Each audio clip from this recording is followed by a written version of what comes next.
Hi, welcome to another episode of Psych Snippets. I'm Dr. Sally Richards. And I'm Dr. Brittany Hayden. And today we have with us two of our very awesome school-based outpatient therapists to talk with us about the work that they do, their program, and let us learn a little bit about them. So our guests today are therapist Katie Holland and therapist Megan Probst.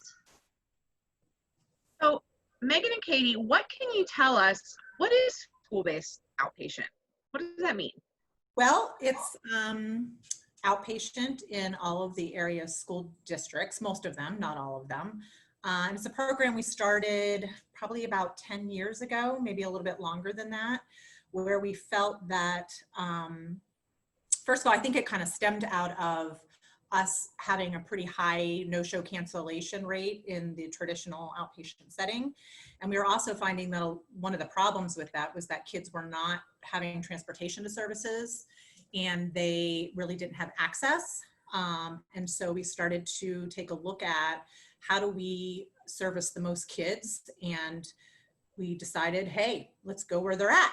And so we thought, hey, let's start reaching out to some of the school districts. And fortunately, we have had a long-standing relationship with the Mill Creek School District, and we kind of started there. And we got invited to come on in and start servicing some of their kids.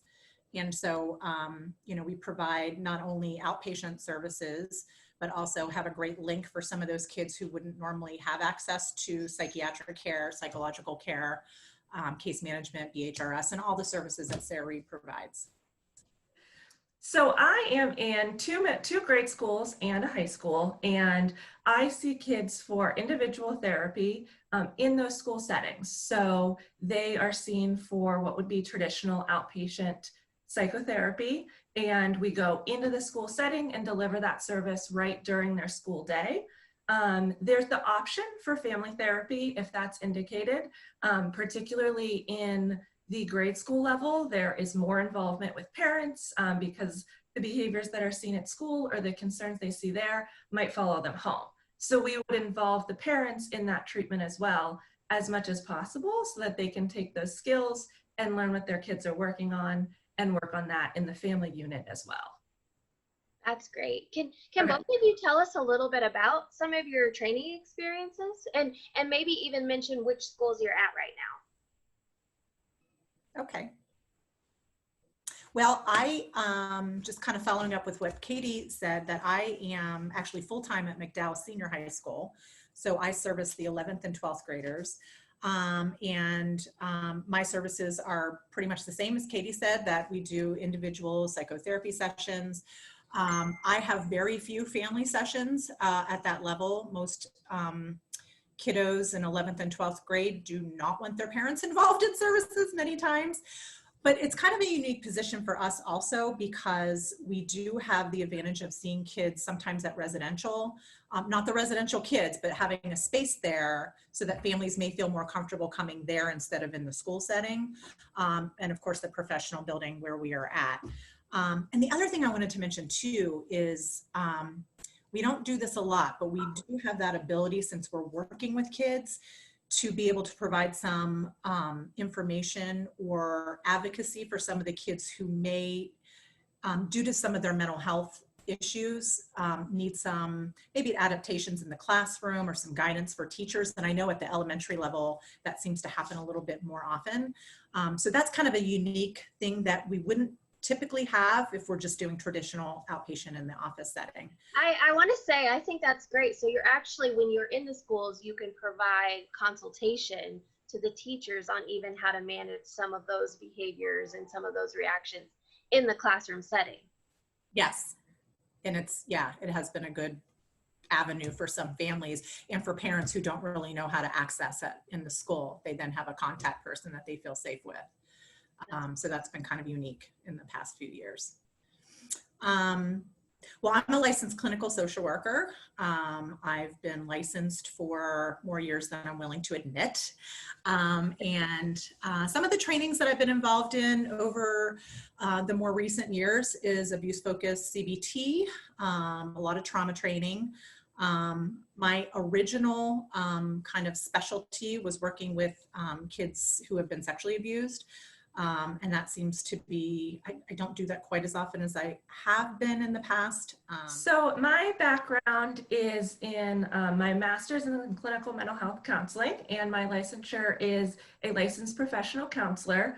I am much newer to the field than Megan is, but have been licensed for, I believe, a little over a year and a half now, if I have my timeline right. And prior to being an outpatient, I was within Sarah Reed at our partial program. So during my time there, I had the opportunity to work with a lot of clients that did have some of the trauma background as well, and some behavioral concerns that were rooted in mental health issues, but made it difficult to function in the classroom setting of a traditional school. So that background gave me a lot of experience in working with behavioral concerns and getting to kind of the root of the emotions that are fueling the behaviors that we see. So a lot of the work that I do, especially in the grade school setting, is that emotion management and identification of those feelings that ultimately fuel behavior. Those two grade schools that I'm in are Bell Valley Elementary and Tracy Elementary. And then I also do some work at Villa Maria Academy at the high school level as well. Megan and Katie, when might the school-based outpatient program be an appropriate referral, or rather, when might it not be appropriate for a student? Well, I think any child or student can be referred for a lot of different kinds of reasons. Oftentimes we get referrals through kids who seem to be showing up at the guidance counselor a lot. Those issues typically are around maybe anxiety, depression, school anxiety, family issues. And then they determine, possibly through the SAP program, usually the SAP will assess that and determine whether or not there is a need for someone to continue in a longer term situation with the therapist or care. And so really, I would say any kid who is struggling with any kind of issue that they feel like they need additional support should seek out those services either through SAP or the guidance counselor, or contact their parent to contact Sarah Reed directly, and they can get them linked with services in the school.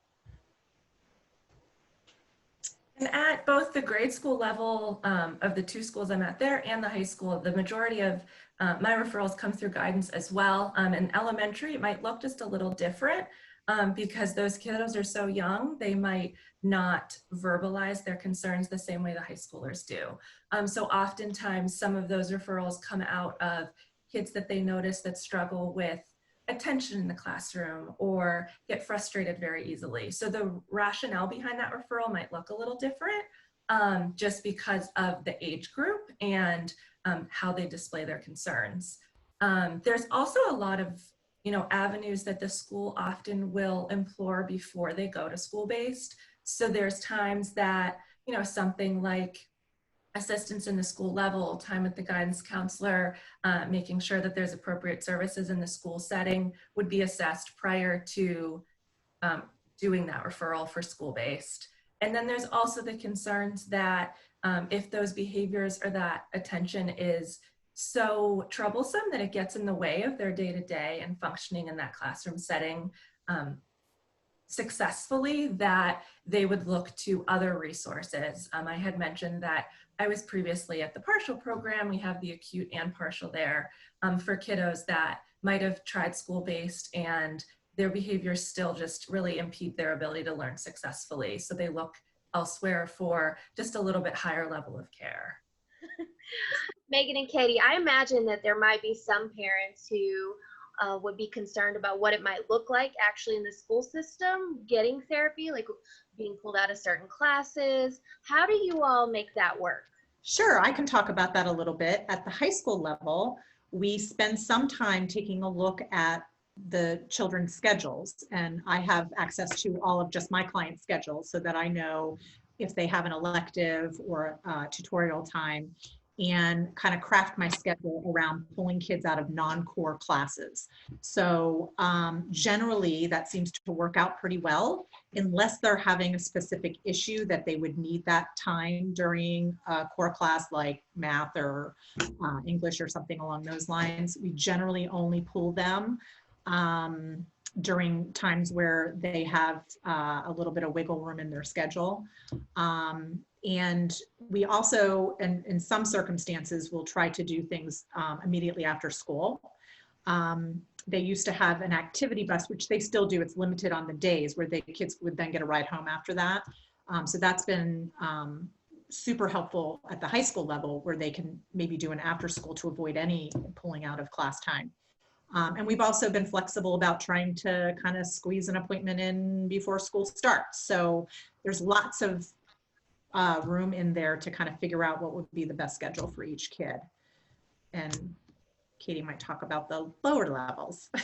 Yeah, at the elementary schools, we also try to avoid those core subjects and do have contact with the teachers in regards to if they're struggling in a class. We obviously don't want them to miss that one at all. And in general, they only miss a class 1 day a week. So it gives us a little bit of flexibility. And I just make efforts to schedule around core classes and do some type of variation in my schedule so that they're not always missing science or always missing social studies. And maybe every third week they would miss that.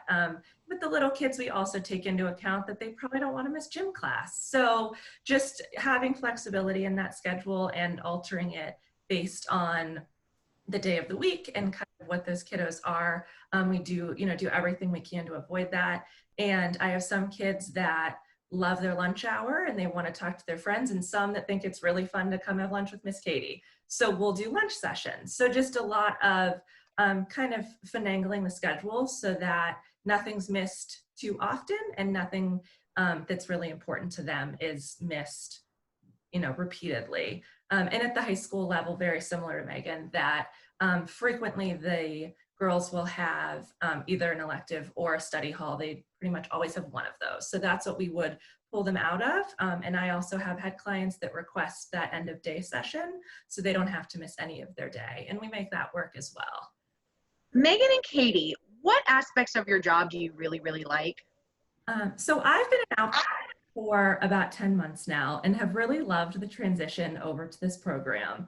I do really like that there's the opportunity to deliver the more traditional outpatient type services with either weekly or every other week session that allow you to really build that relationship with your clients and have that, continuity of care of having a recurring session every week, but also, like Megan said at the beginning, the convenience of delivering that during the school day. So you are almost guaranteed, unless they're sick, that your kiddos are going to be there and you just have this set time. Also, I love personally that I have the opportunity to work with a lot of age ranges. So, last year I had, I think 2 kindergartners on my caseload, and then I had some juniors. So there's just this really wide range of clients that you get to work with, and having the ability to kind of access those different skills that I have, because the way I'm going to talk to my kindergartner looks very different than the way I'm going to talk to that junior in high school. So having the opportunity to have that diversity in my week and go to a couple different locations has really been a few of the things that I love about moving over to this program. And so I feel almost the opposite of Katie because I've been in the program for about 23 years. And so I've had a lot of different kinds of experiences. And so I'm at one school 5 days a week, and I love that. And I have a population that's really late adolescent, early adulthood. So when I decided to work at the high school, I was a little bit worried about spending all of my time with the teenagers all day, every day. But I found that I really like that population, and it's worked really well for me. And I think my simple answer for loving my job is having flexibility in my day.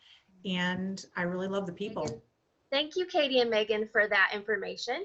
And we actually, right now, we have a list posted of all of our current schools where we provide school-based outpatient therapy. And if you're interested at all in receiving this service, We also have the contact information for our outpatient department, or you can reach out to your SAP counselor. If your child's school is not listed, but you are interested in some outpatient therapy for your child, please call our office and we will get you set up. We want to thank Megan and Katie for joining us today and sharing their infinite wisdom. Thanks for having us. Guys. And make sure you take care of yourselves and each other. Stay safe. Bye.